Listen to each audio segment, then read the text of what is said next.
pozdravljam sve visokim glasom i ishitrenom gotovo lučačkom intonacijom. Govorim o stanju na cestama, ubrzanim tempom, nitko me ne razumije jer nabacujem stanke tamo gdje mi ponestaje jaha. Opet ide ona reklama za proizvod koji ti ne treba. Ovdje vaš najbolji radijski voditelj. Ne razlikujem č i ć, a i na glaske ne govorim baš najbolje. Danas će nam biti sunčan dan. Ne treba, ali kupi ga, baš kupi ga, jer stalno ide na radiju.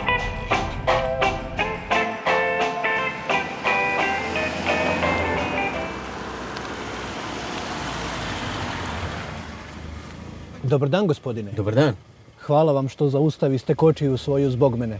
Biste li bili tako ljubazni i dopustili da se priključim vašemu putovanju? Trebate prijevoz? Zahvaljujem.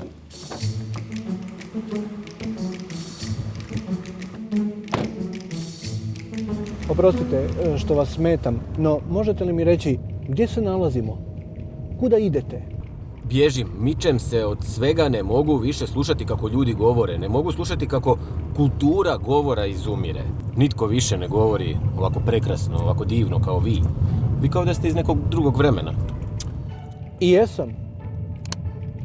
Ja sam duh govorne prošlosti. Moji kolege i ja danas vas posjećujemo kako bismo vam vratili vjeru u govor. Dobro vam je krenulo, jer vaš govor je uistinu uzoran. Bio nekada. Znate, vremena se mijenjaju. Onomad se drugačije divanilo. Danas bi vas zbog takvog govora ljudi ismijali. Upamtite, govor je živi organizam. Stigli smo.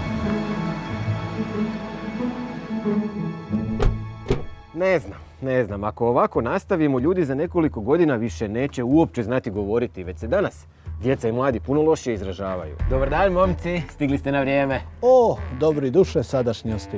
O, kakav divan vokativ, uvijek vas je lijepo čuti. Duh sadašnjosti. Izvrsno. Sad će vam on reći u kakvom je stanju govor danas.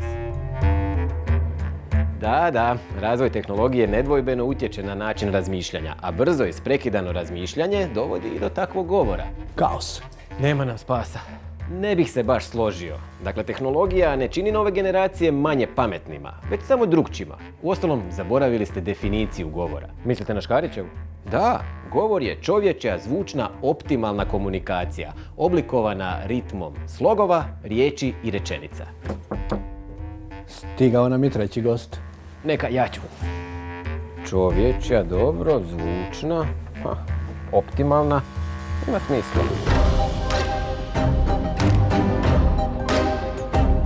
Aha, vi ste iz budućnosti i imate važnu poruku za mene.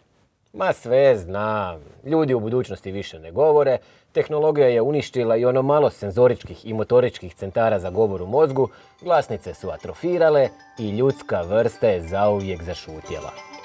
Je li tako? Dobro, evo da čujem koju vi to važnu poruku imate za mene. Prva riječ, znam tu igru, patkica, mikrofon, govorenje, govornik, govor. Kutija, zvučna kutija, smašno, pošta, slanje poklona, nekome, darivanje, dar. Neće, nikada neće.